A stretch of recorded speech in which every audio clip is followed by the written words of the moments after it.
સુરતના ભેસ્તાન વિસ્તારમાં આવેલા ગોલ્ડન આવાસમાં રાત્રિના સમયે યુવકની ઘાતકી હત્યાની ઘટનાથી ચકચાર મચી ગઈ છે. સલમાન રુસ્તમ સૈયદની અજાણ્યા તથા ઓળખીતા શખ્સોના ટોળાએ ઘેરી લઈ તલવાર અને ચપ્પુ જેવા તીક્ષ્ણ હથિયારો વડે ઉપરાઉપરી ઘા ઝીકી હત્યા કરી હોવાનું સામે આવ્યું છે. રાત્રે આશરે 11:40 વાગ્યે બનેલી આ ઘટનામાં સલમાનના પીઠ, આગળના ભાગે તેમજ હાથ પર ગંભીર ઇજાઓ પહોંચાડવામાં આવી હતી. પ્રાથમિક માહિતી મુજબ 5-6 દિવસ અગાઉ પરિવારના નાના બાળક સાથે થયેલી બોલાચાલી અને માથાકૂટની જૂની અદાવત રાખી હુમલો કરવામાં આવ્યો હોવાનો પરિવાર દ્વારા આક્ષેપ કરવામાં આવ્યો છે.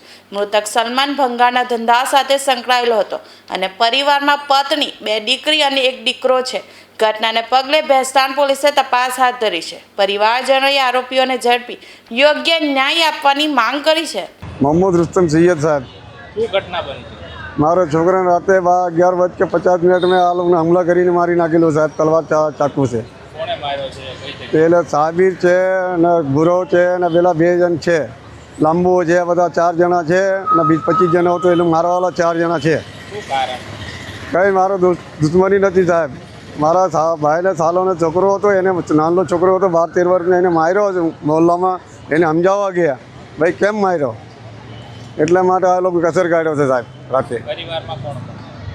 કોને પરિવાર? મારો પરિવાર પરિવારમાં કોણ કોણ? અને પરિવાર તો ગામમાં છે સાહેબ. છોકરાને કોણ છે?